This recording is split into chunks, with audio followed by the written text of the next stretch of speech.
Les jeunes ou les jeunes adultes maintenant sont tellement habitués à consommer du contenu sans vraiment trop regarder le contenu qu'ils regardent, c'est bulk, enfin ils consomment. Les ressources expertes en cybersécurité sont une denrée rare sur le marché, hein. On est vraiment dans un marché en vogue, donc c'est quand même très difficile de trouver un expert. Donc il y a des sociétés dont c'est le métier, qui ont cette capacité à délivrer les outils, qui ont cette expérience, qui ont été confrontées à énormément de cas d'attaques ou de risques chez d'autres clients. En cas de cyberattaque, il faut au minimum un mois pour revenir pleinement opérationnel. Toujours quelqu'un ou quelque chose qui te permettra de te mettre en défaut sur un sujet, donc avoir la science infuse ça n'existe pas, donc on se fera avoir un jour, et ma plus-value c'est d'avoir la capacité de répondre efficacement quand le jour où ça arrivera. Bonjour et bienvenue à tous pour cette nouvelle édition du podcast du futur. Donc, je suis Olivier Clabotte, le country manager d'NSI Belgique, et aujourd'hui on vous a concocté un programme détonnant où nous allons parler d'aérospatial, de satellites, d'IT,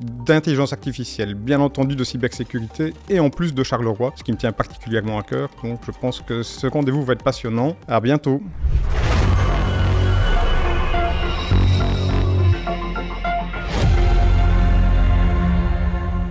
Donc, bonjour à tous, bienvenue dans la nouvelle édition du podcast du futur. Donc, nous avons un beau panel aujourd'hui avec nous.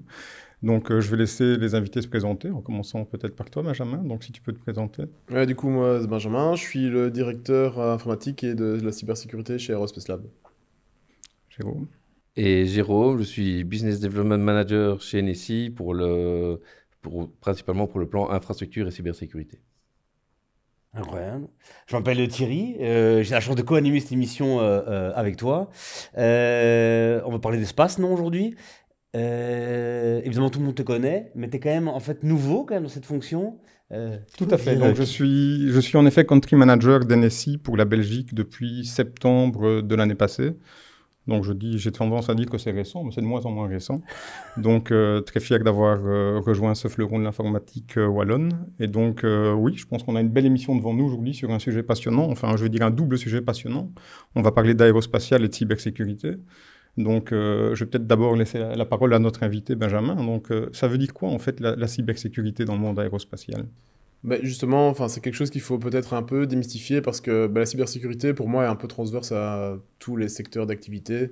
Et donc, l'aérospatial, aujourd'hui, est quelque chose pas vraiment très différent. Donc, il y a quelques variations par rapport à d'autres types d'industries, mais le métier fondamental qu'on doit exercer doit être relativement le même dans une industrie ou dans une autre. La sécurité de l'information, c'est primordial, peu importe le secteur. Et donc, voilà, ici, on se trouve peut-être plus dans la sécurisation des flux de communication entre les stations sol et l'espace ou entre divers satellites. Mais oui, c'est pas vraiment fondamentalement différent. Donc, quand même, mais on t'a invité pour que tu nous envoies du rêve, évidemment. Ouais. Donc, ne dis pas, oh, c'est le même métier que tout le monde, c'est comme être dans une papeterie. Non, c'est l'espace quand même. Ouais. D'abord, qui est arrivé enfant un peu d'être astronaute? Un peu tout le monde. On a Ouais. tous fait un stage à Redu à Ça l'Eurospatial y est, Center, hein. tout à fait. Exactement, je pensais à Redu. Ouais. Il y a déjà un élément. Donc, ok, donc il y a évidemment il y a des composantes qui sont les mêmes partout, mais tu peux un peu en dire plus sur comment un satellite, ça va très très haut, il n'est pas connecté à un câble. Comment on sécurise ça? C'est quoi les enjeux, quoi? En fait, il faut comprendre que pour la communiquer avec un satellite, on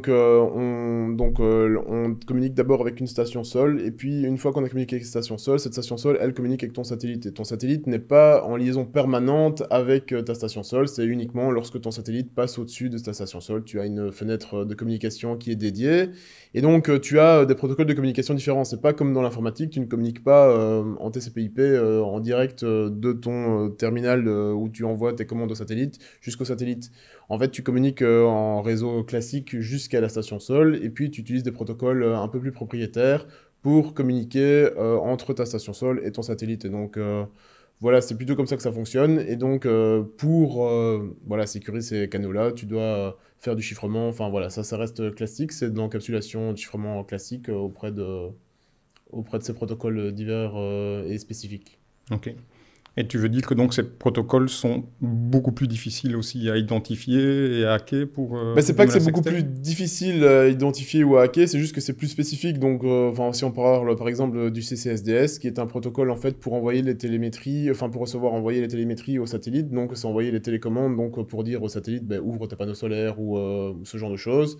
Il faut déjà connaître ces protocoles-là, puis tu as le chiffrement après qu'il faut craquer, et puis tu as la manière dont chaque entreprise envoie cette télécommande aux satellites. Donc aujourd'hui, Aerospace Lab ne les envoie pas de la même manière que ses concurrents. Et donc voilà, il faut avoir en plus le know-how interne pour comprendre comment les télémétries sont envoyées et pour pouvoir interpréter dans leur fonctionnement et pour pouvoir, entre guillemets, interrompre ou pirater ce genre de télécommunication. D'accord.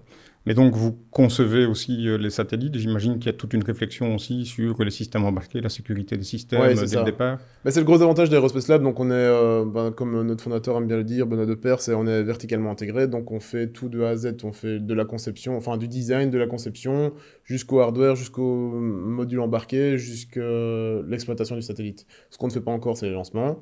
Mais donc, oui, l'idée, c'est vraiment d'avoir la réflexion avec la sécurité de bout en bout du design satellite jusqu'à l'exploitation et à la récupération de la donnée pour le client final ou pour nous-mêmes, en fait. D'accord. Et donc, toi, tu as la double casquette, si j'ai bien compris. Tu es responsable informatique et tu es aussi responsable de la sécurité. Ouais. C'est quoi vraiment ton rôle en tant que responsable de la sécurité? C'est quoi vraiment les lignes d'action claires? Aujourd'hui, les lignes d'action claires, c'est s'assurer que tous les départements, comme on est une société jeune et que c'est une société qui avance vite et qui délivre et produit assez vite, c'est que tous les départements entre eux déjà aient cette vision de la sécurité, parce que c'est pas toujours le cas dans toutes les sociétés, et c'est que en fait toutes les briques se mettent bien pour que justement on n'ait pas un gros trou dans la raquette en développant quelque chose qui n'était pas secure by design. Donc on parle beaucoup de secure by design. Et donc voilà, c'est l'idée. C'est que m'assurer que tout le monde fait bien son travail et au moins penser à la sécurisation des différents assets lorsqu'ils sont imaginés et designés, quoi. Et donc, j'imagine que vous êtes dans un environnement relativement normé. Je ne sais pas si vous êtes dans des services considérés comme critiques dans le cadre de normes comme NIS2, dont on entend beaucoup parler, la nouvelle directive européenne sur la sécurité des systèmes d'information. Vous êtes sujet à ce type de normes? Ouais, donc on est sujet à NIS2, donc on s'est inscrit pour le 24 octobre 2024, comme la plupart des secteurs critiques et essentiels. Et donc oui, avant, la grosse différence entre NIS 1 et NIS 2, c'est qu'il n'y avait pas le spatial dans NIS 1. Et NIS 2 est venu rajouter cette composante spatiale, je veux dire, pour tous les secteurs critiques. Et donc oui, on doit, au même titre que le traitement des déchets, l'eau, l'électricité, être conforme pour le 24 octobre 27. D'accord. Tu souris parce que tu es déjà conforme ou il y a encore un peu de boulot Non, je peux déjà annoncer que voilà, il y a plusieurs manières d'arriver à la certification NIS 2. Donc tu as la partie, le CCB vient t'auditer, donc c'est le centre pour la cybercriminalité, la cybersécurité belge. Et donc eux viennent t'auditer et donc ils te donnent un cachet en te disant voilà, tu es NIS 2. Puis tu as une certification qui s'appelle Siphon. Et donc ça, c'est aussi une certification qui est belgo-belge, qui n'a pas vraiment de portée internationale. Et le dernier moyen d'arriver à la certification NIS 2, c'est de faire ISO 27001. Donc nous, on s'était embarqué sur ce chemin-là. Et donc, je peux le dire, depuis la semaine passée, nous sommes certifiés ISO 27001. Et donc, félicitations. Bravo. Merci beaucoup. Longue journée et beaucoup de travail. Et du coup, c'est une des manières d'arriver à la conformité NIS 2, parce que la Belgique est un des premiers pays d'Europe à avoir enforcé la loi NIS 2 au niveau national, là où pas mal de pays européens sont encore un peu à la bourre. Donc c'est vrai que la Belgique, pour ça, pour une fois, est à l'avance. Est à l'avance. Mais voilà, on sent quand même que c'est pas toujours évident en fait pour les sociétés qui sont actives dans les différents secteurs de savoir s'ils sont critiques, essentiels et s'ils doivent se plier à la régulation. Ça nous amène d'ailleurs pas mal de travail, hein, Jérôme, en fait, pour supporter nos clients dans le domaine. Effectivement, et là je pense qu'il y a quand même un beau travail qui a été fait justement par le CCB avec un guide qui explique, qui explique bien les différents critères et qui permet à chaque structure de savoir, tiens, finalement, dans quelle catégorie on se retrouve par rapport au NIS 2. Ouais, c'est vrai. Mais après, je trouve ça parfois un peu flou dans le sens où, donc, on s'inscrit, il y a le questionnaire qui nous dit, voilà, suivant le chiffre d'affaires, suivant le nombre d'employés, suivant le secteur dans lequel on est.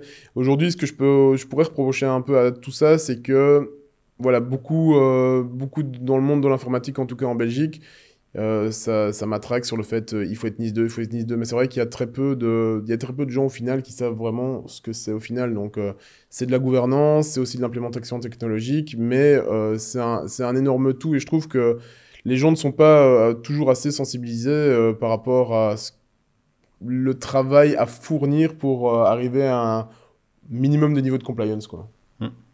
Ça fait partie de notre travail, hein, tout à fait. C'est ça, c'est le début de notre travail, effectivement, c'est toute la partie sensibilisation et l'avantage finalement d'avoir maintenant le NIS 2 et finalement une réglementation européenne. On avait eu ça un petit peu également avec le RGPD qui avait fait à l'époque aussi pas mal de bruit. Ça a commencé à sensibiliser les personnes avant tout ce qui était sécurité informatique. On en parlait effectivement avec les IT managers, avec les responsables de la sécurité du système d'information, mais c'était difficile finalement de parler parfois au top management. Et maintenant, ils sont sensibilisés. C'est vraiment c'est un sujet qu'on peut vraiment maintenant aborder un petit peu avec tout le monde grâce justement à ces directives dont on parle un petit peu dans les médias qui ne sont plus uniquement informatiques et spécialisés. Et bon, après, il y a effectivement toute la partie également sur les cyberattaques, les cybermenaces et tout ce qu'on voit passer, comme les hôpitaux qui ont été impactés, je pense dans le spatial aussi. Donc, on a tendance à dire que l'Europe régule beaucoup, mais c'est vrai que c'est un des bénéfices qu'on voit en fait de l'implémentation de NIS 2 et du fait que la Belgique soit en avance, c'est un véritable éveil de conscience en fait chez les chefs d'entreprise par rapport au rôle important de la cybersécurité. Et donc, on ne sait pas toujours comment situer par rapport à NIS 2, mais on fait tous partie d'une chaîne de valeur. Ça veut dire qu'on peut avoir des clients qui, eux, vont être sujets à NIS 2, considérés comme une société essentielle ou critique. Et donc, ça oblige à cette prise de conscience. Et bien nous, ça nous permet aussi d'éveiller un peu les consciences par rapport à l'importance de la cybersécurité. Comme tu l'as dit, Jérôme, parfois c'était vécu comme un mal nécessaire, mais je pense qu'on n'est plus dans un monde où on peut considérer la cybersécurité comme un élément IT parmi d'autres. L'impact quelque part d'une cyberattaque sur la vie d'une société peut être colossal. Hein. Oui, c'est clair. Bah, les médias ont beaucoup aidé aussi à ça. Donc, quand les médias relaient maintenant les cyberattaques qu'ils peuvent avoir, notamment en Belgique, parce qu'il y a eu sur les hôpitaux, les choses comme ça, on se rend compte que l'informatique ou la sécurité n'est plus simplement qu'un outil, c'est plutôt un but à atteindre plutôt qu'un outil, quoi. Donc, ouais, ça éveille les consciences. C'est dommage qu'il ait fallu en arriver là, de ce type de crash management. Je l'ai un peu vécu dans ma carrière, au début de carrière, où l'investissement n'arrivait que après un crash. Et donc maintenant, on est plutôt dans une proactivité de, bon, on va essayer de ne pas arriver jusqu'à ce statut-là et de comment on fait pour repartir après sinistre, si jamais sinistre il y a. Donc, Et quand on parle d'attaque et des moments clés dans une entreprise, toi aujourd'hui, c'est le jour de lancement. Ouais. Est-ce que c'est des jours où il y a quand même plus de fébrilité qu'avant? Est-ce que c'est plus sujet à des attaques? Raconte pour ceux qui n'ont jamais vécu ça, c'est quoi un jour de lancement chez vous?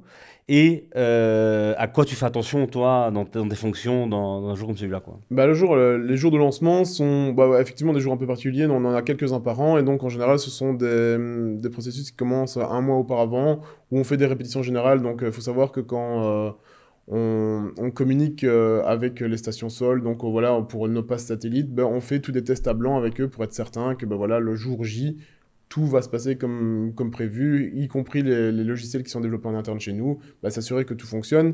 Et donc, le jour J, c'est jamais que comme une pièce de théâtre. Donc, c'est le live des semaines et des semaines de répétition. Et donc, c'est vrai qu'il y a toujours ce stress de comment ça va se passer. Est-ce que la fusée va partir correctement? Est-ce que le satellite va se détacher correctement de la fusée? Et puis, une fois que le satellite sera détaché et qu'on arrivera à son point de communication, est-ce qu'on va communiquer tout de suite? Tu l'as vécu avec nous lorsque tu étais venu à Los Angeles pour le lancement de nos 4 satellites l'année passée.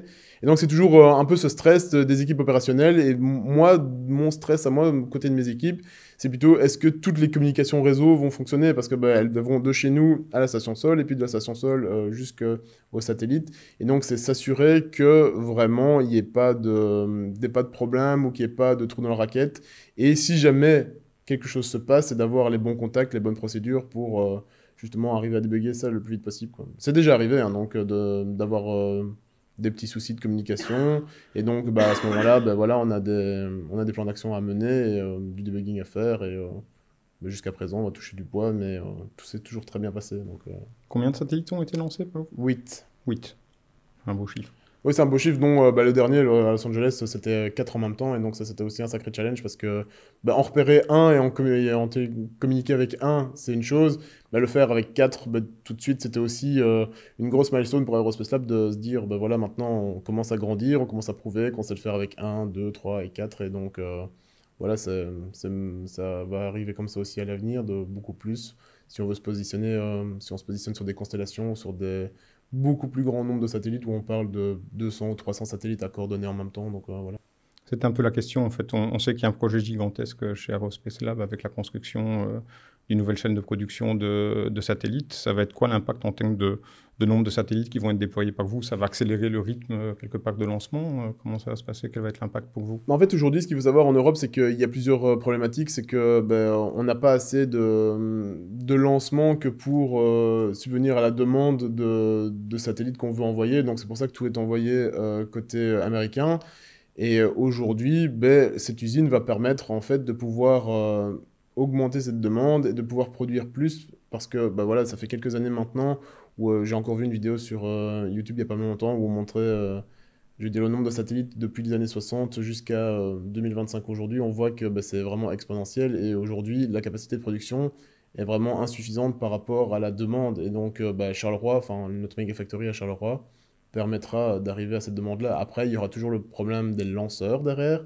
Il y aura des satellites à lancer, mais pas encore assez de lanceurs. Ouais, voilà. Mais on espère que... Enfin voilà, SpaceX fait le nécessaire pour le moment, mais c'est vrai qu'avec voilà, tout ce qui est contexte géopolitique actuel avec les États-Unis fait que l'Europe est en train de se réveiller. Ariane arrive, il y a plein de petites startups ou de petites entreprises qui arrivent avec des idées de lanceurs, et donc on verra ce que ça donne dans les années qui arrivent, quoi. J'imagine que vous êtes supporté par l'ESA, par l'Europe, en fait, en tant que fleuron un peu de ce domaine particulier. Oui, c'est ça. Enfin, aujourd'hui, donc, on reste une société privée. Après, voilà, on a des contrats avec que ce soit des entités plutôt gouvernementales, du privé, et aussi, voilà, l'Agence spatiale européenne est un de nos clients. On a lancé un satellite à eux il y a quelques temps. Et donc, oui, on est soutenu, et c'est un peu l'avenir aussi de voir comment l'Europe va s'articuler autour du spatial avec cette souveraineté qui est de plus en plus importante.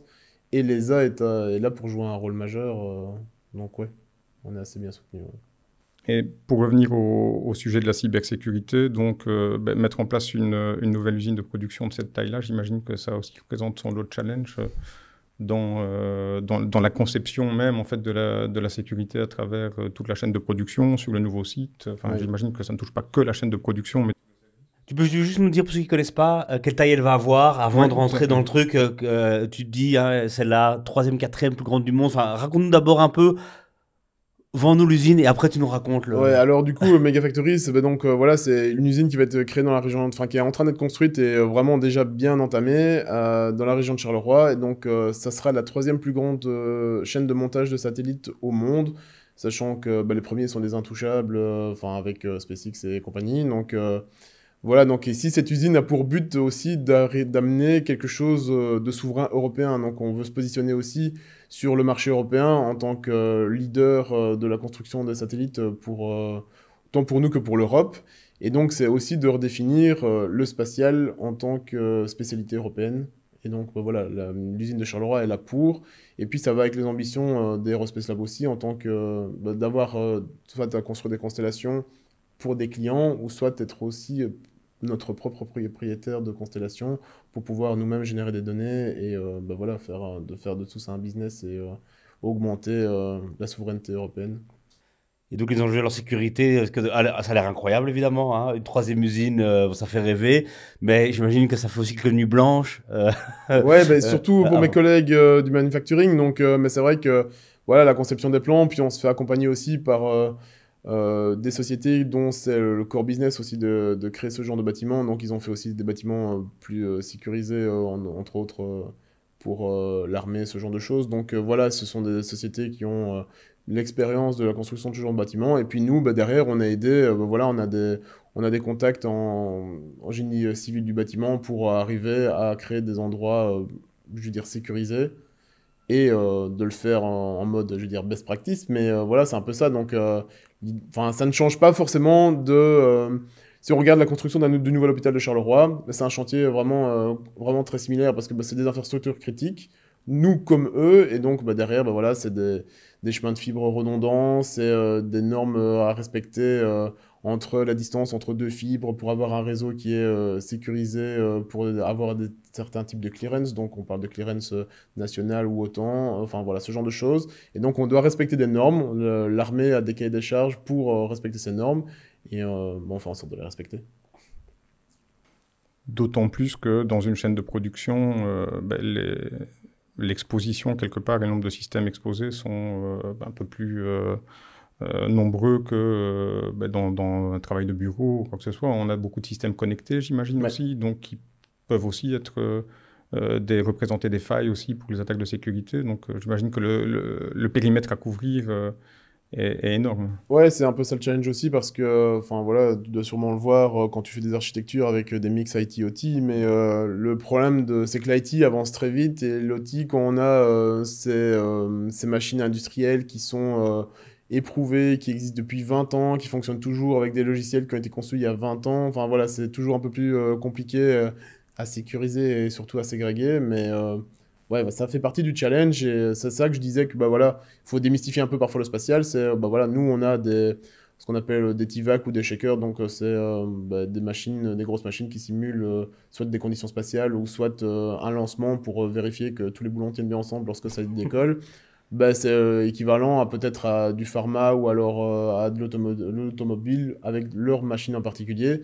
Ce sont pas des machines qui sont toujours... ce sont des machines qui sont hyper modernes dans leur mode de fonctionnement, mais ce ne sont pas des machines qui sont toujours hyper modernes de la manière dont elles sont pilotées d'un point de vue software. Donc c'est vraiment ça le challenge, et donc voilà, il faut en plus connecter ça souvent au cloud. L'agilité du télétravail, ce genre de choses fait que tout le monde veut toujours accéder à tout depuis n'importe où.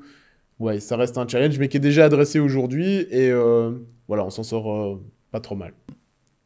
En fait, fondamentalement, ça ressemble quand même très fort à ce que nos clients rencontrent tous les jours, hein, cette couverture, la complexité de la dispersion des systèmes avec du cloud, du on-premise. Exactement, c'est un petit peu ce qu'on constate avec enfin, dans les industries, dans tout ce qui est manufacturing, effectivement, ce mix OT, IT, c'est ces challenges qui sont différents.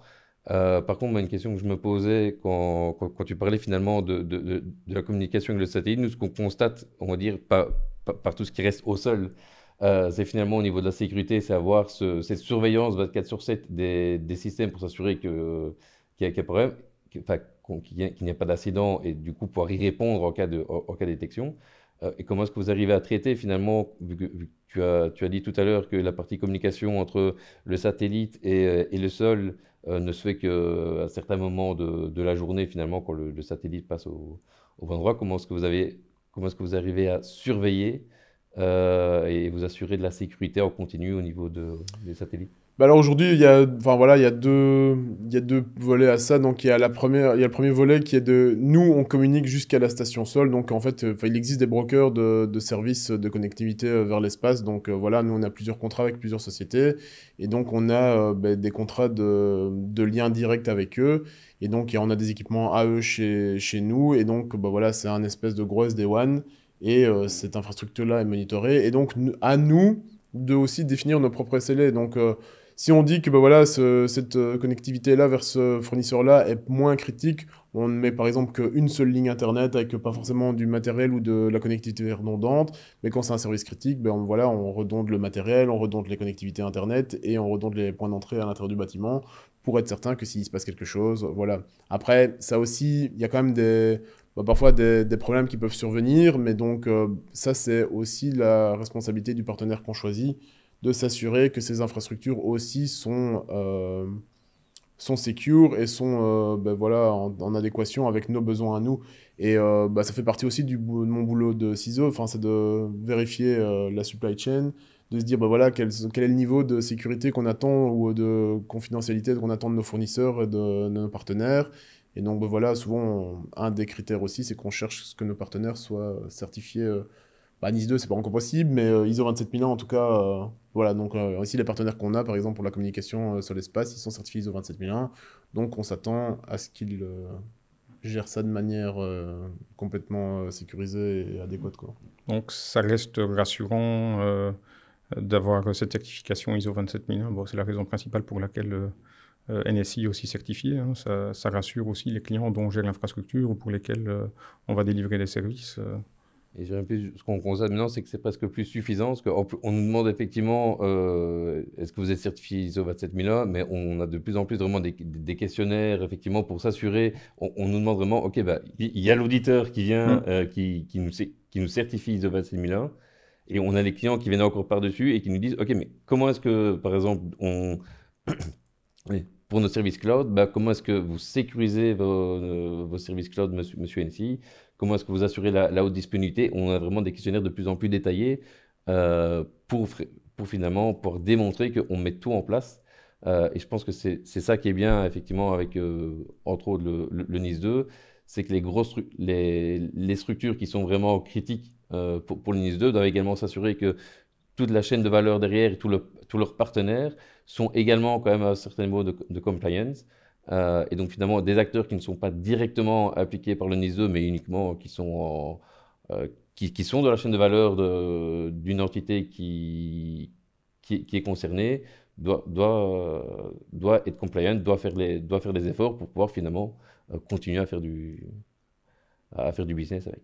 Bah, c'est clair que c'est méga important parce que, bah voilà, comme on le disait, enfin, NIS 2 a plusieurs niveaux de maturité, ISO 27001 a plusieurs niveaux de maturité, et donc bah, ça nous a aussi aidé d'un point de vue, bah, ça nous aidera d'un point de vue commercial de l'être, mais ça nous aide aussi d'un point de vue charge de travail. Enfin, alors, la certification en elle-même engendre pas mal de charge de travail, mais avant d'être certifié 27001, on était assessé systématiquement par nos partenaires, par nos clients et par nos fournisseurs en disant, ben voilà, alors quand ils n'étaient pas hyper sympas, ils nous envoyaient le contenu de l'annexe A avec les 93 points de contrôle, mais ça nous aide aussi maintenant, ben voilà, on peut s'éviter une grosse partie de la charge de travail en disant, ben voilà, on est 27001, et donc après, effectivement, on a aussi des partenaires, des clients qui nous demandent, ben voilà, c'est bien que vous soyez 27001, mais comment vous faites votre incident management, comment vous faites votre gestion de projet, est-ce que vous avez des infrastructures géoredondées, parce qu'effectivement, ISO 27001 n'assure pas que tous ces process-là existent et que tous ces process-là sont respectés. Donc, mais ça nous enlève quand même pas mal de charge de travail à mon collègue et à moi, à la Sécu, de ne plus devoir répondre à des questionnaires longs comme le bras et pas toujours les plus marrants à répondre, quoi. C'est marrant parce que ce que vous dites là, c'est les clients sont de plus en plus conscients, les partenaires aussi, on nous demande et tout. Et pourtant, quand tu regardes de l'extérieur, moi qui suis vraiment, alors là, celui qui comprend la moitié de cette émission, le citoyen normal, je vois que ça explose, quoi, les attaques. Oui, bah ça, il y a différents éléments qui jouent à ce niveau-là. Le premier, c'est, je pense que ça fait maintenant environ 10 ans, voire un petit peu plus, il y a eu deux changements majeurs. Le premier, c'est vraiment au niveau des attaques, il y a eu il y a eu pas mal d'opportunités finalement d'aller chercher de l'argent. Il y a eu vraiment une monétisation des attaques qui est assez facile. On a vu ça avec tout ce qui est ransomware et autres, dont on entend parler maintenant depuis environ 10 ans. Et en plus de ça, avant, on va dire, pour faire une attaque, il fallait quand même être un bon développeur. Enfin, le hacker était un bon expert IT. Maintenant, on trouve un petit peu kit IKEA du parfait petit logiciel ransomware où je vais simplement payer un logiciel sans moi être dans l'IT. Désolé. Et finalement, il y a aussi tous les aspects humains qui sont super importants, où l'humain reste généralement le maillon faible, parce que on n'a pas besoin d'une expertise technique c'est plutôt de l'empathie, voilà, les aspects humains. Et d'ailleurs, c'est à ce niveau-là, au niveau d'NSI, d'ailleurs, on vient de commercialiser justement pour cette partie-là un nouveau service qu'on a appelé Human Shield, pour vraiment mettre l'humain au centre de la stratégie de cybersécurité, visant vraiment à faire, en fait, là où on considère généralement l'humain comme le maillon faible de la chaîne en cybersécurité, l'objectif, ça va vraiment être d'en faire le maillon fort avec de la sensibilisation, avec des conseils, et tout ça en continu. Mais vu qu'il y a effectivement toute cette monétisation et cette facilité d'accès finalement à des logiciels malveillants, les menaces évoluent aussi vite que les défenses. C'est clair que l'humain là-dedans, enfin, on pourrait croire que, moi en tout cas, je travaille dans une société où la moyenne d'âge est assez jeune, on pourrait croire que les nouvelles générations sont plus aware, à la sécurité. Mais en fait, c'est complètement faux.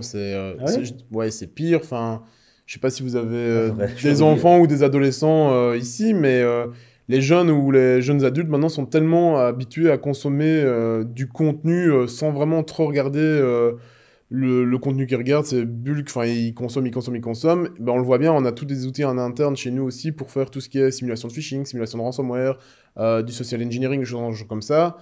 Enfin, aujourd'hui, il y a encore trop de gens qui se font prendre. Et donc, on pourrait penser que les nouvelles générations, sont étant plus technophiles, sont mieux préparées.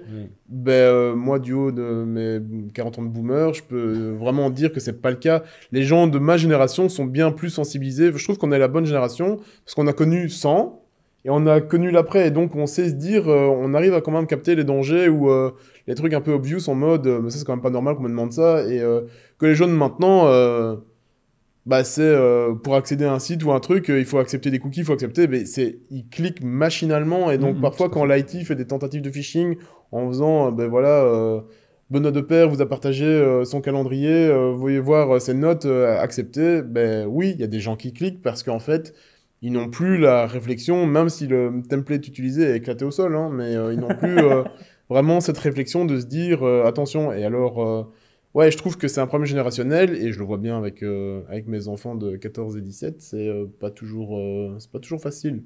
Après, ils ont aussi fort tendance à avoir appris comment contourner les règles.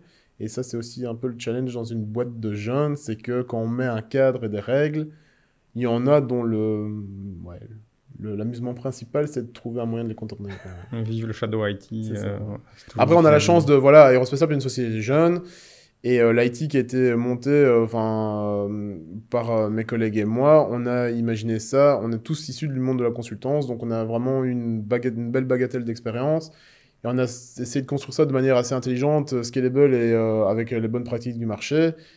Et on a la chance de ne pas avoir d'héritage informatique de vieilles sociétés qui doivent se traîner des trucs ingérables et presque insécurisables qu'on doit isoler dans un coin, pas sur Internet, pas sur le réseau. Sinon, à la première faille qui était sortie dans les années 1990 ou 2000, ça se fait prendre. Mais ouais, je pense qu'il y a aussi ce contexte générationnel qui fait que, voilà. Et puis, il y a les médias aussi. Avant, les attaques explosent, oui, plus qu'avant, mais avant, c'était pas relayé par les médias comme ça l'est aujourd'hui. Je lisais encore un article du Soir ce matin. Ils ont fait un article sur le flipper. Je sais pas si vous voyez ce que c'est. Enfin, je suppose que vous voyez ce que c'est. C'est un petit boîtier. Oh, je connais.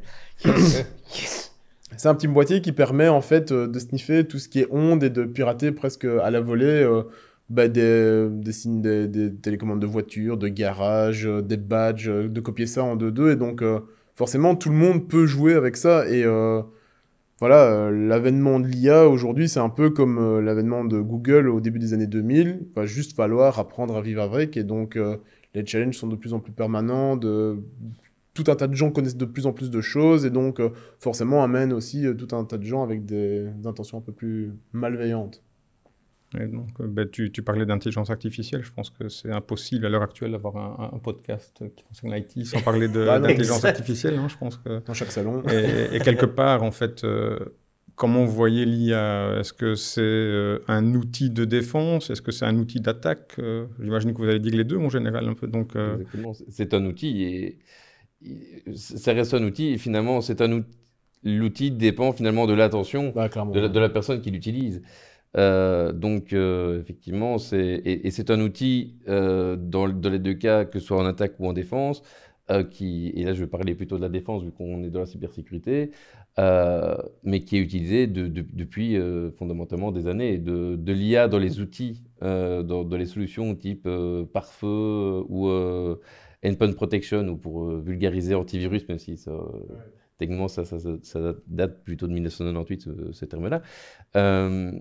Mais donc, on a de l'IA dans ces outils depuis au minimum une décennie. Maintenant, c'est vrai que l'IA, avec l'avènement de l'IA générative, on en parle un petit peu plus. Et toute conférence d'une société technologique est considérée comme ratée si on n'a pas parlé un petit peu de l'IA. Pareil pour les podcasts, donc on vient là de checker la box. C'est bon. Je crois que ça faisait déjà longtemps qu'on a commencé. Voilà, je m'inquiétais. Mais donc, dans le domaine de la cybersécurité, l'IA n'est fondamentalement pas une nouveauté. On l'a depuis effectivement excessivement longtemps. Ouais, c'est juste que ça s'est révélé au grand public il y a quelques années, Voilà. mais sinon c'est pas quelque chose d'inconnu pour les professionnels du métier, quoi. Au niveau de détection et réponse, c'est quand même un accélérateur, parce que ça permet aussi d'identifier, de tracer des patterns, d'aller beaucoup plus vite. Et quelque part, je pense que c'est toujours le rôle essentiel de l'IA, c'est diminuer la charge répétitive qu'on impose à l'humain. Donc les analystes ont moins de travail manuel à faire, parce que l'IA va déjà traiter énormément, et donc quelque part, ça laisse à l'humain le rôle d'interpréter en fait ce qui lui remonte, mais il y a déjà énormément de traitements qui peuvent être automatisés, mais donc ça c'est plutôt sur la partie de la défense, on va dire, mais donc j'imagine que ça joue aussi un rôle important dans les attaques à grande échelle. Donc si je me mets du côté des voleurs, entre guillemets, là on reste dans le monde du gendarme et du voleur, donc on essaye toujours de rattraper l'autre, mais je pense que c'est aussi un énorme accélérateur et ça permet d'avoir ces attaques à grande échelle qui sont vraiment le risque numéro 1 en fait, c'est des attaques multiples à grande échelle accélérées par l'intelligence artificielle. Il y avait récemment l'exemple d'Alan qui est l'assureur où tu vas chez le médecin, il te sonne une prescription, tu scannes, tu envoies et il paye. Et ta mutuelle habituelle, elle met 2 semaines pour te payer, tu vas mettre dans une boîte aux lettres. Là, tout se fait en quasi automatique. Et donc, se pose la question de la fraude, évidemment.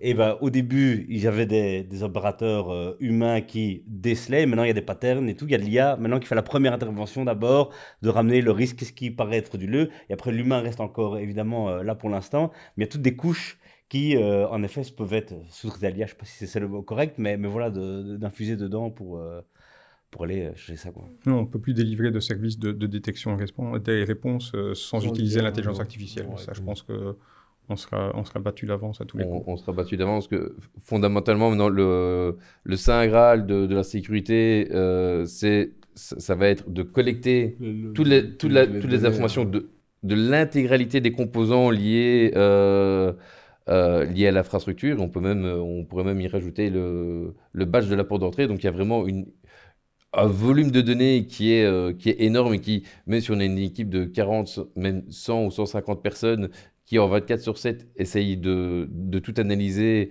en continu, c'est impossible. Ouais. Et donc, c'est vraiment l'IA qui va analyser cet énorme volume de données pour voir effectivement les patterns, les patterns d'attaque. Donc, il y a eu... on a eu lundi matin quelqu'un qui s'est connecté à tel endroit depuis la Russie. On a eu un moment de Lettonie quelqu'un qui est venu à un autre endroit. Il y a vraiment en fait des patterns qui sont connus, qui sont documentés.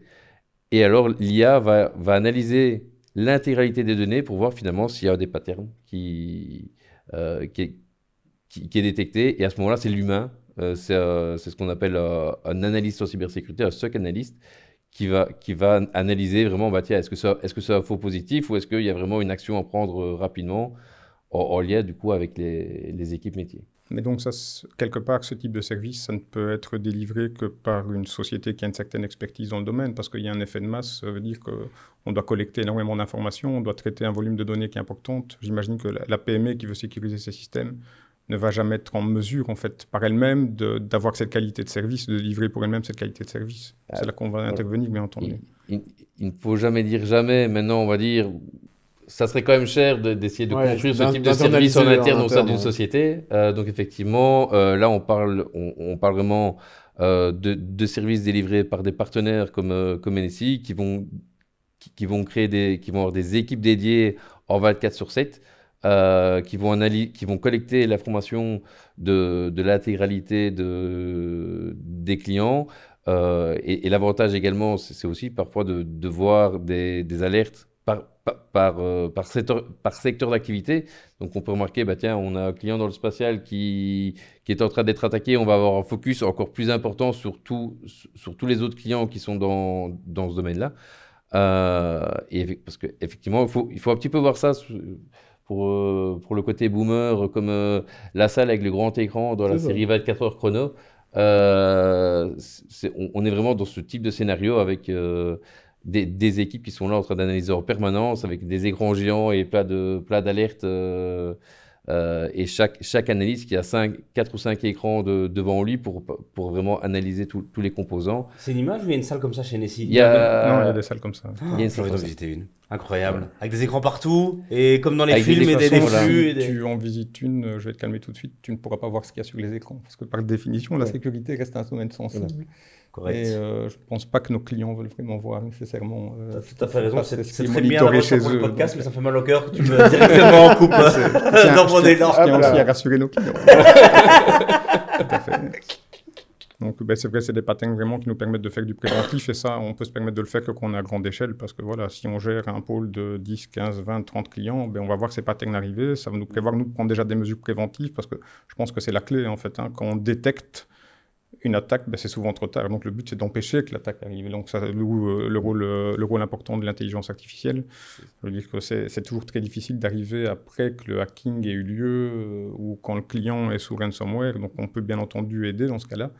Mais donc, ça va être toujours dans le but de limiter les dégâts et après de sécuriser. Mais le but, c'est vraiment de mettre en sorte de mettre tous les moyens en place pour éviter que l'attaque se présente. Et ensuite, de préparer, parce que finalement, vu que le risque zéro n'existe pas, c'est vraiment de préparer la suite. Donc, c'est de se dire, OK, si ça arrive, quel est notre plan? Donc, on va vraiment préparer un plan de continuité d'activité qui est déjà défini. Et là, on fait un petit peu comme vous faites pour les lancements. On fait des répétitions générales pour se dire, OK, mais en cas si mon système d'information est par terre, qui décide de la prochaine action? Vraiment, qui décide de quoi? Quels sont les plans? Quel est notre plan de reprise d'activité? Et comment, finalement, je mobilise l'équipe rapidement, parce que si le problème arrive en plein milieu de la nuit, par exemple, comment est-ce que je fais? On parlait de garde un petit peu avant et autres. Voilà, c'est vraiment toute cette réflexion-là.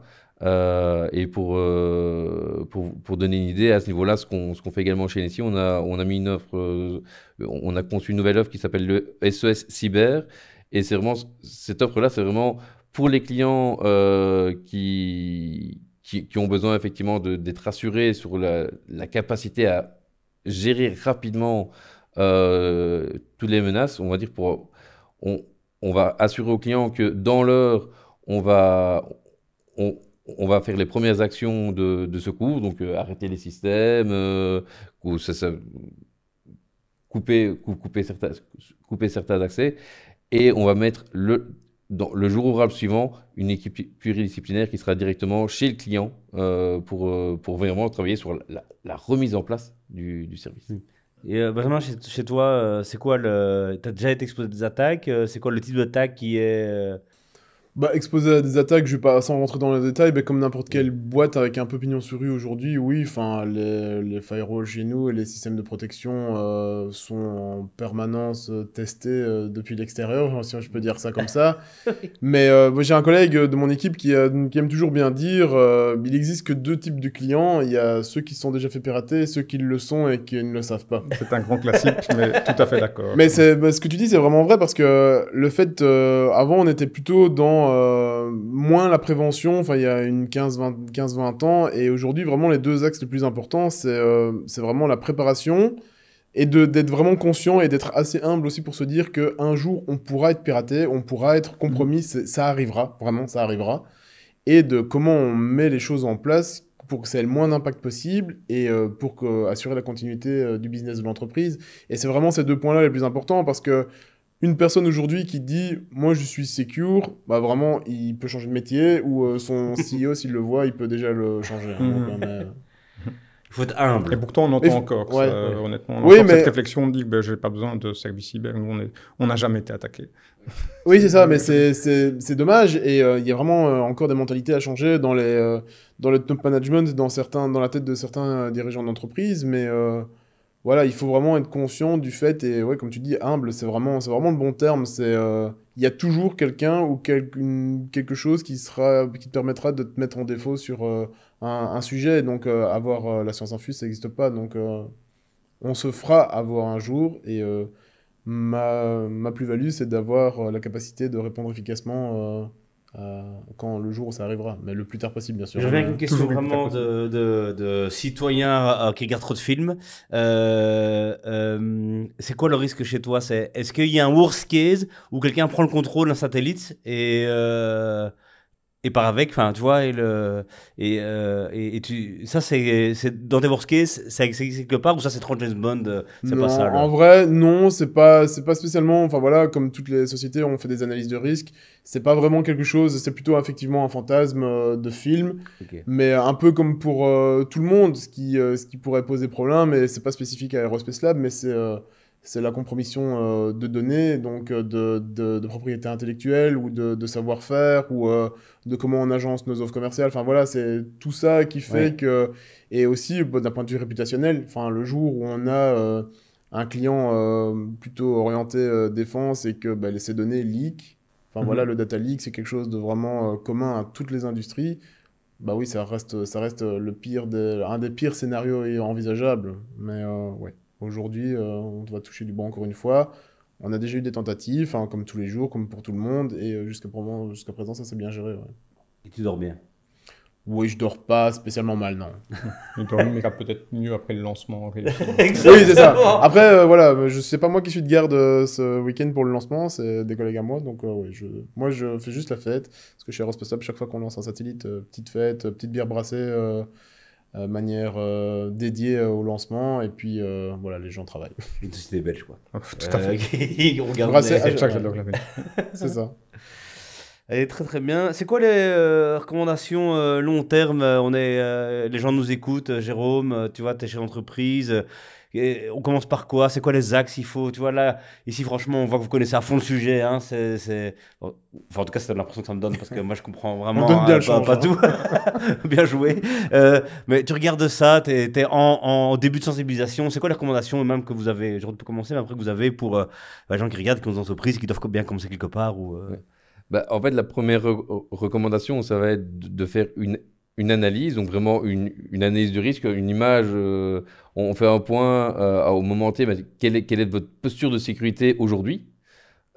Sur base de ça, on va faire une série de recommandations et on va donner des priorités, parce que bon, derrière la cybersécurité, il peut y avoir un budget et si le risque zéro n'existe pas, mais on essaye de s'en rapprocher et c'est souvent les derniers petits pourcents là qui vont être qui vont être les plus chers. Donc on va vraiment faire un plan avec un budget associé. Ensuite, étape suivante, bah, déployer ce plan-là, donc mettre les systèmes de protection, les procédures et parfois rajouter l'expertise nécessaire finalement pour pouvoir répondre à ce plan-là. Et ensuite, ça va être de un, surveiller ce qu'on a mis en place. Que c'est pas concrètement, c'est pas parce que j'ai mis une porte blindée à ma maison que je vais pas rajouter une alarme des caméras en disant c'est bon, il y a une porte blindée, il y a personne qui aura l'idée de passer par la fenêtre. Ça m'est arrivé cette semaine, c'est cambriolé. Donc en effet, il faut tout mettre. Voilà. Donc, c'est vraiment mettre les outils de surveillance pour s'assurer finalement que ce qui est mis en place fonctionne bien et pouvoir détecter également détecter en cas d'attaque. Et ensuite, finalement, bah, c'est refaire ce processus d'analyse régulièrement, alors peut-être pas toutes les semaines, hein, mais refaire un point tous les 3 mois, tous les 6 mois. Bah, OK, on a mis en place tous les points prioritaires. On va pouvoir les réévaluer, mais également se dire, OK, les points qui étaient moins prioritaires, maintenant, est-ce qu'il y en a certains sur lesquels on va avancer? Et donc oui, souvent, on peut croire que ouais, c'est que de l'IT, ça concerne le département IT, mais moi, je suis dans l'entreprise, il y a d'autres enjeux, c'est plus vrai, quoi, ça. Non, on peut plus du tout tenir ce discours-là, en fait. Quand on voit l'impact d'une cyberattaque sur la vie d'une entreprise, sur le modèle économique d'une entreprise aussi, sur la réputation vis-à-vis des clients, comme tu le mentionnais si bien, c'est plus du tout une problématique informatique. Et honnêtement, quand on voit l'investissement qui est quand même mineur fondamentalement par rapport à y jouer, de faire au moins cet audit, et cet état des lieux de où j'en suis par rapport à ma posture de cybersécurité, et peut-être là déjà détecter en fait des mouvements anormaux, parce que quand on est sur du ransomware, ça ne se passe pas du jour au lendemain. C'est souvent des agents dormants qui ont déjà pénétré les systèmes depuis longtemps, et donc on est quand même content quand quelqu'un peut aider à s'en rendre compte et agir avant qu'il ne soit trop tard. Donc on ne peut plus du tout tenir ce discours-là. Je pense que le risque est certainement pour moi, le risque numéro un qu'une société peut rencontrer pour le moment en termes de continuité business. C'est clairement la cyberattaque.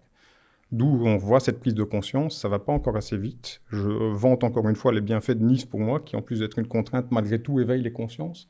Et donc force par aussi cet effet de cascade, hein, comme on le mentionnait plus tôt, le fait que quelque part, les sociétés vont vouloir s'assurer aussi que leurs fournisseurs de services vont être aussi en normes et en conformité par rapport à ce type de normes. Ça peut avoir qu'un effet bénéfique dans la prise de conscience vraiment de l'importance de la cybersécurité. C'est plus du tout une problématique IT. Tu le ressens aussi chez toi? C'est pas un dossier qu'on te laisse, on te parle jamais, t'en parles souvent avec... Non, oui, voilà, comme tu dis, c'est Nice 2 à éveiller les consciences. Et puis, voilà, moi j'ai la chance aussi d'évoluer dans une société où, voilà, dans le conseil d'administration, on a des gens issus de grands noms, donc voilà, des gens de chez OVH, dans le conseil d'administration, de gens comme ça. Donc, ces gens-là savent que le risque zéro n'existe pas, mais savent aussi toute l'importance de la cybersécurité en y mettant aussi les moyens. Donc, et ça, je trouve que c'est hyper important d'être backup aussi par son top management et son board. C'est que, comme tu disais aussi tantôt, la cyber, c'est pas gratuit, malheureusement, aujourd'hui, et c'est un des secteurs, entre guillemets, les plus en vogue dans le monde. Et donc, les sociétés qui ont les compétences nécessaires ne sont pas non plus pléthores, et donc voilà, c'est des services qui coûtent cher, ce sont du matériel qui coûte cher, et donc voilà, voilà, l'informatique a toujours été avec cette composante de sécurité, dès les premières choses où on a mis en place chez Aerospace Lab, c'était avec cette optique de secure by design, parce que voilà, après repasser sur des choses implémentées, c'est hyper difficile, donc il faut toujours penser ce petit côté sécurisé, et ça voilà, c'est un peu la chance que j'ai de mon équipe, c'est que c'est toutes des relations ou toutes des connaissances que j'ai rencontrées dans ma carrière en tant que consultant. Et donc, c'était parfois des clients, c'était parfois d'autres consultants. Et donc, on a pu voir aussi cette expérience. J'ai vécu en tant que consultant des piratages d'hôpitaux, de communes, de CPS. Enfin, voilà. Et donc, je sais où je veux pas aller. C'est vraiment ça. Et donc, voilà, mon job aussi, c'est d'argumenter de manière assez correcte pour que le top management me suive. Et c'est une des raisons pour lesquelles, en général, le rôle du CISO, il est directement sous le CEO et ne dépend pas d'autres services. Il doit avoir cette casquette de neutralité et de pouvoir avancer les objectifs critiques de la boîte pour qu'elle puisse continuer en toute transparence et en toute sécurité, quoi. C'est un beau message pour les CEO qui nous écoutent, hein, que le top management doit embrasser ça et être vraiment dans le soutien, dans le challenge et dans le tenir. Vous avez fini l'émission là, un message, vous avez des CEO qui vous écoutent, c'est quoi le message que vous donnez c'est qu'une cyberattaque, ça n'arrive pas qu'aux autres. Comme on l'a dit, je ne pense pas qu'une société peut vraiment se targuer de ne jamais avoir été attaquée. Et donc, si on n'a pas les ressources nécessaires, parce qu'on n'a pas mentionné non plus le fait que les ressources expertes en cybersécurité sont une denrée rare sur le marché. Hein. On est vraiment dans un marché en vogue, donc c'est quand même très difficile de trouver un expert. Donc, il y a des sociétés dont c'est le métier, qui ont cette capacité à délivrer les outils, qui ont cette expérience, qui ont été confrontées à énormément de cas d'attaques ou de risques chez d'autres clients. Et donc, ça, on peut mettre à disposition cette connaissance et ces compétences auprès de nos clients. Et donc, ne pas hésiter à au moins savoir où on en est en termes de posture de cybersécurité. Je pense que c'est vraiment le démarrage nécessaire et je pense que tout le monde doit passer par là. Sortir du flou, tout à fait. la première chose. Oui. C'est vrai qu'on dit que la cybersécurité coûte cher, mais moi de ce que j'en sais, c'est qu'une cyberattaque coûte encore plus cher. Et un point que je pense qu'on a rarement en tête à ce niveau-là. Il y a une analyse qui a été faite, je ne sais plus si c'était par le CCB en Belgique ou par l'ANSSI en France, mais en moyenne, en cas de cyberattaque, il faut au minimum 1 mois pour revenir pleinement opérationnel. Ah oui. Donc l'impact, en plus du fait que certaines attaques peuvent, soit une rançon qu'on peut être amené à payer, ou en cas de data leak, on parle d'une plainte de partenaires ou de clients. Mais en plus de ça, il y a vraiment un impact très fort sur les opérations. Et généralement, quand on discute avec le client, on lui pose la question, tiens, si vous n'avez plus d'IT pendant 1 mois, il se passe quoi? généralement, les réponses sont peu joyeuses. Peu joyeuse, en effet. En effet. Bon. Est-ce que tu veux conclure cette émission? On est à la fin, là. On vient de passer un moment riche en échange. Benjamin, je retiens que vraiment, tu as commencé par dire oui, le spatial, c'est un peu comme une papeterie. Enfin, voilà, ça y a pas. Puis après, quand on a creusé, on a découvert d'autres choses. Et les papeteries, c'est un métier génial. Il n'y a rien à dire là-dessus, évidemment.